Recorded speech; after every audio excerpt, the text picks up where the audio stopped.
Hey folks, this is Vince with Dad's Gaming Addiction, and today we're going to quickly check out Crashlands 2. This is a game that you can find on Steam for about 25 bucks or so. I am playing a beta of an early build for patch 1.3, which is coming out to the public soon. And this is my first time in the whole Crashlands universe. I really didn't play the first one all that much, so I really can't compare the two. But I did look it up on like a wiki, and the AI overview tells me that Crashlands 2, quote-unquote, significantly improves upon its predecessor by refining core mechanics, enhancing graphics and environments, adding features like customizable home teleporters and a redesigned pet system. There's also a new zapper tool so that you can create land that you can construct things on. So there's an improvements all across the board, it seems, for the two games. But I can't really comment on that because I haven't played the first one. There's a couple of different difficulty levels available. There's even a custom difficulty. And yes, you can change the difficulty during the game, which is cool. So, Crashlands 2. I spent most of my time out in the environment collecting resources. There are the occasional enemies that will try and kill you. And Crashlands 2 is a very weird game. It reminds me of Don't Starve.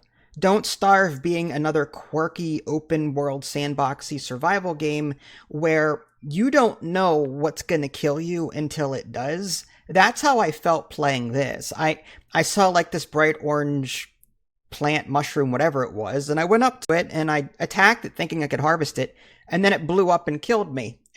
Yeah, so yeah, little things like that.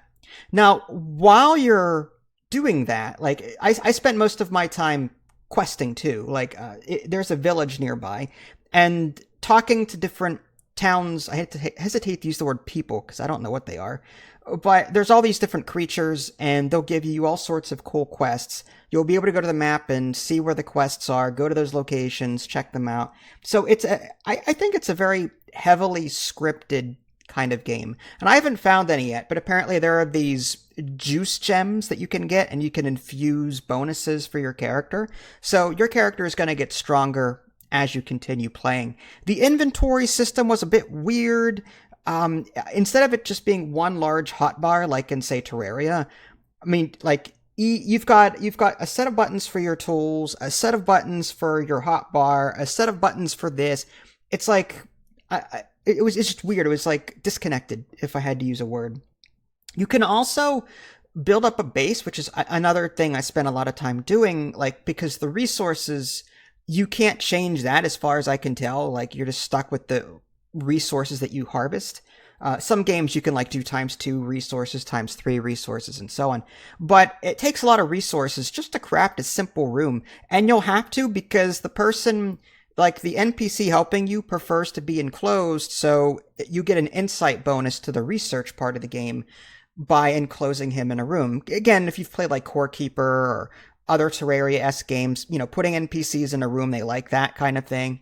But yeah, I spent most of my time just creating rooms, messing around with different different things around my base to see what I could and couldn't do. The zapper I was using to clear the land so I can create buildable land. I learned that you had to put down pillars to support walls. It was cool. I spent a lot of my time doing that as well. So between the base building and going out into the world and exploring, I had a fun time with it. And these are like early impressions. Just keep that in the back of your mind. I don't know how long this game actually is. Because I'm extremely busy, I can only spend a couple of hours playing this. But based on what I've played, a couple of hours is enough for me to decide, yeah, I like this. I would keep playing it.